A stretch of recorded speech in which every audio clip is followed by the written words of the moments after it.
Baiklah, pada saat ini saya akan menjelaskan tentang pakaian-pakaian liturgi uskup. Yang pertama adalah jubah ungu. Jubah ungu ini adalah bagian paling dalam dari pakaian liturgi. Ya, jubah ungu ini bentuknya dan ukurannya sama seperti jubah hitam dan putih uskup yang digunakan dalam kegiatan formal, namun ini digunakan dalam liturgi. Yang selanjutnya adalah fascia atau sabuk sutra ungu yang digunakan oleh uskup. Fascia ini berbentuk sabuk dan diikatkan di dada bagian bawah dari uskup. Yang selanjutnya adalah rochet. Rochet ini adalah perpendekan dari sebuah alba. Nah, jadi kalau alba itu panjang, namun rochet ini hanya sampai ke bawah lutut atau sampai ke betis. Ya, rochet juga mirip dengan superpli.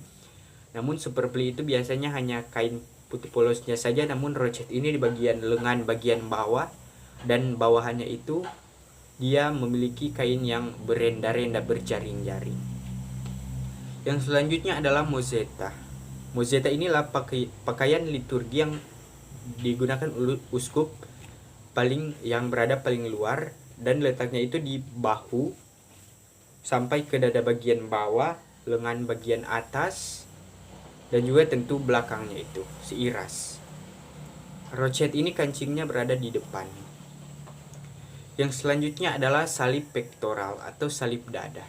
Dalam bahasa Latin, pektoral berasal dari kata Latin yaitu pectore yang artinya adalah dada. Jadi salib pektoral ini adalah dada. Salib dada. Salib pektoral ini terdiri dari dua bagian, yaitu yang pertama salibnya itu dan talinya.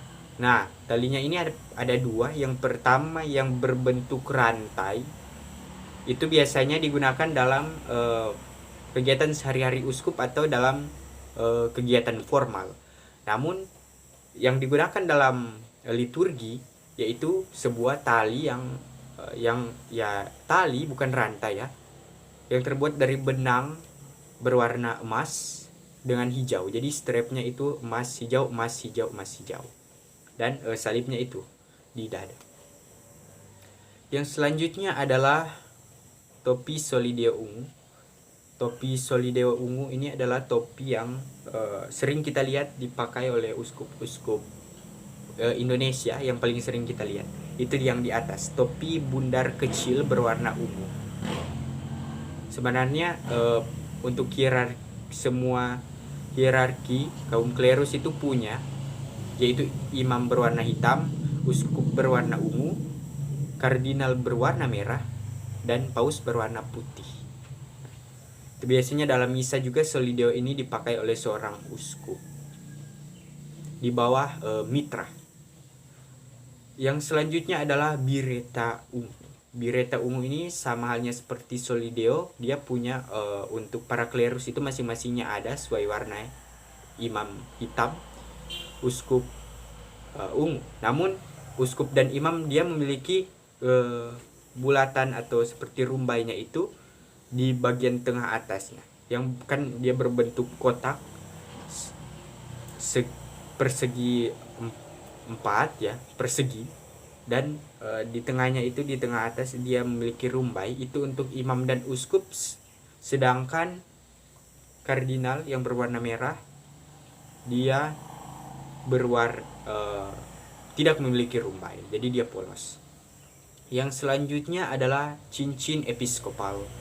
Jika seorang imam dia punya cincin imamat, maka uskup dia menggunakan cincin episkopal, tanda keterikatan tugas jabatannya sebagai seorang uskup, sebagai seorang gembala umat Allah. Yang selanjutnya adalah kapa magna. Kapa magna ini berasal dari kata Latin yaitu kapa magna, artinya adalah mantel yang besar. Demikian pula kapa magna ini berarti suatu mantel kebesaran yang digunakan oleh uskup maupun kardinal di dalam misa-misa pontifikal saat perarakan masuk. Jadi tidak digunakan dalam misa, tapi tidak hanya dalam perarakan masuknya saja. Setelah sampai ke depan altar untuk uskup tersebut berdoa, kembali ke katedralnya atau kursi lain yang layak dan pantas. Kemudian kapamaknya ini dilepas untuk diganti dengan pakaian liturgi misa.